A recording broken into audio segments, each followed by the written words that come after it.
you can make the right decisions.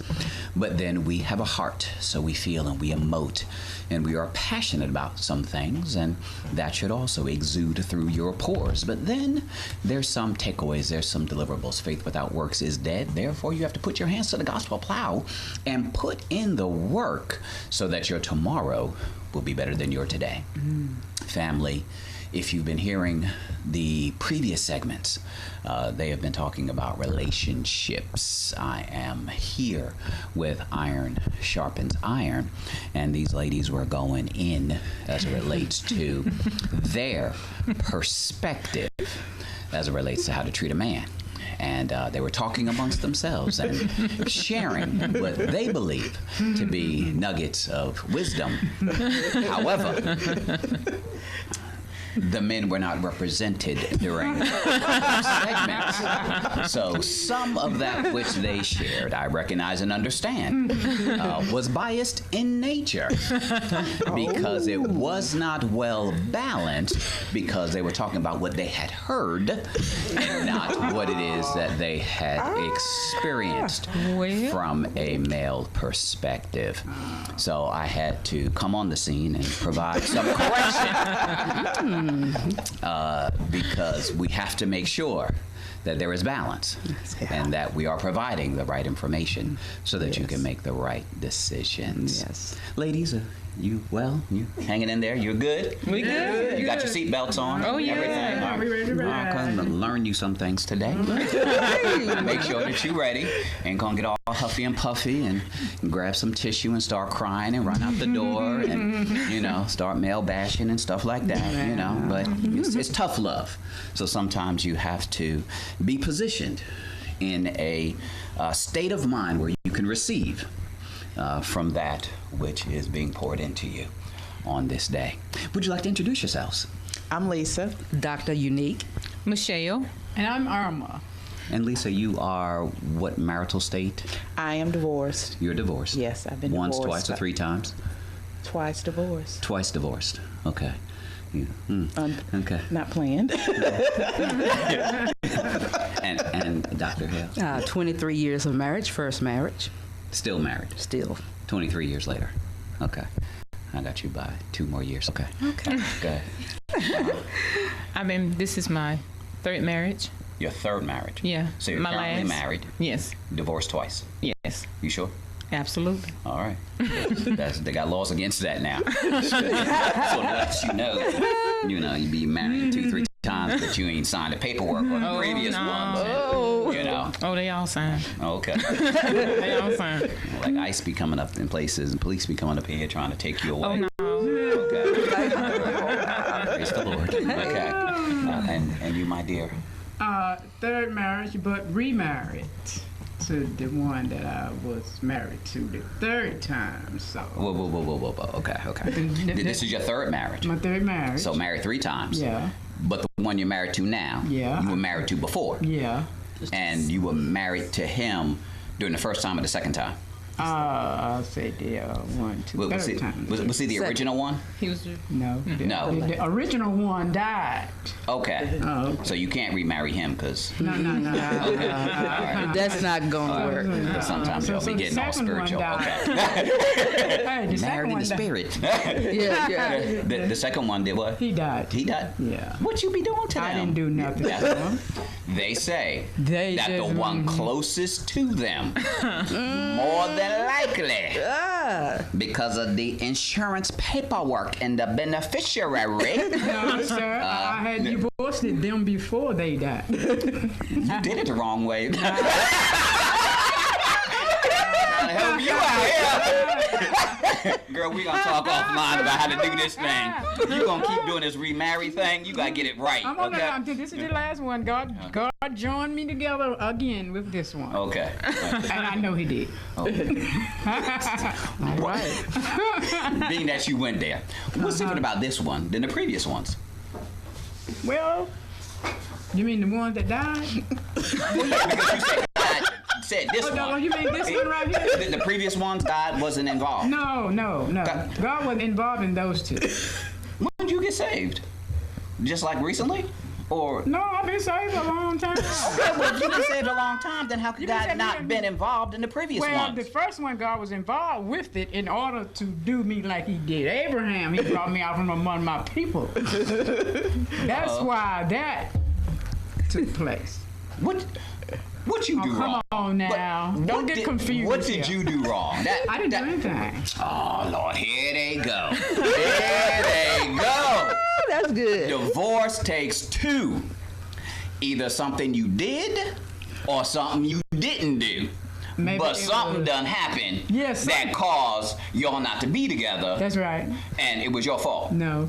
Partly. It might have been partly, but Oh, okay, I was gonna say, 10% because I don't could've been know my if you're fault. perfect in that 90%, regard. 90%. Oh, now she doing percentages. You got into this thing 100, 100. You gonna get out of this thing 100, 100. Yeah. When you were in the thing, oh, we gonna share everything and two gonna become one and we gonna be together. But now it's divorce time, 90% him, 10% me. Mm-hmm. But then if he's still alive and you trying to get the alimony and the child support and everything else, I bet it ain't 90%, 10% then. I didn't try none of that. I just wanted to be free. Claim the slave. Let it all go. So you can get buck wild again? Get back on the pole? What you do? Huh? No, that's how she got the third one. So, you know, huh? Is that what happened? Nah. Okay. What was different What's the about the difference one you have now and the previous ones? What did you do differently? What did you do right? What change took place? Well, I got closer to God for one thing. Okay. You got saved all over again. All right. Okay, that's a good thing. You're getting rebaptized. Okay. Okay. So because you got, is that the answer? Yeah. Because you got closer to God. I got closer to God. But God brought you somebody that was closer to him. God sent him back to me. Okay. He spoke to me and told me that he was going to send him back. Because you So messed up the you- first because time. sometimes So people then have- after you repented and got right with God and got closer to God. This is a man. And, you know, forgive, then God sent him back to you because now you were prepared. So when the student is ready, the teacher will appear. He could have not been prepared. No, he was prepared. You weren't ready. Which is why God had to send him back to you after God had done some work on you. But I understand that. That's good. He's talking from a man's perspective. Exactly. That's why. That's why he right here. That's why I said. That's why he here. That's why he here. And you look, you gotta catch it. You really gotta Ball catch of confusion. No. I want you to say loud on that one for a All minute. right, then. And we're gonna go over here because you've been divorced twice. I have. So what you do wrong? Oh, What I do Lord wrong? Jesus. I didn't wait. Didn't wait for what? Sex? What? Okay. None of it. Keep it real. Yeah, transparent. We all Yes, being Look real. good. He was mandingo looking and had no. 6 No, foot and the light you know skin, what? brown eye. What happened? With my first marriage, I got pregnant, Oh, okay. Out of wedlock. Okay. It happens. and I'm 50. I'll be 53 this year. So, and this is the truth. I mean, not saying that I didn't love him or the love that I thought love was, but I got married because I was pregnant. Yeah, you did the church thing. I did the church That's thing. what's respectable. Yeah. You know, girl, to get all the pressure from did. the church folk Yeah. and whatnot. You know, Yeah. if you're gonna lay Yeah. with him, then you might as well. Yeah. If he wasn't good enough to lay with, then you shouldn't have. So, So, and I was married 24 years. with him. Yes. Okay. But were you happily married? That's that No, question. Okay. I was not. For 24 years, or No. This is the truth. it'll set you free. Yeah, I made the list. I made the list. Okay. Of the good things and the bad things, and not just him. I'm not going to put it on him, but it's just like that list was very long on the bad side, and then it was short on the good side. Okay. And so we separated. Several times before it was just totally over, So, but the thing is, there was no real change. And so I was, of course, in the church, And I remember being in, I was in a Bible study one night, and we were talking, and I said, I feel like, I said, I feel like a hamster on that little wheel. Just going around and around and around and not going any place. And and then and I'm just going to be real transparent. My daughter, my youngest daughter, she said, Mom, get a divorce, leave. I said, how old to was my she at that daughter, time? She was probably about 6. How'd she know about divorce at the age of 6? Yeah, but this is the truth. She was in the back seat. She said, Mom. She said, why don't you get a divorce? Why don't you get a divorce? She said, then you can get you another fish. Wow. I said, what did you So I'm say? backing. Get another one. Fish. But, it's just the truth. She's a prophet. But anyway. But, so, but I was like, God, you know what? Unless I hear you, I can't leave, And I'm just, my dad been married 54 years, I think, this year. And so. So you weren't out of wedlock? I was doing the math because you said you're 53, 54 years, so it's quick math in my head. So, they did it the right way. They did it the right way, but she was pregnant. Okay. But I'm just saying, Before or after she said I did? Well, no, my mom was pregnant and they got married, but my parents loved pregnant each then other. married. Yeah. I'm just being real.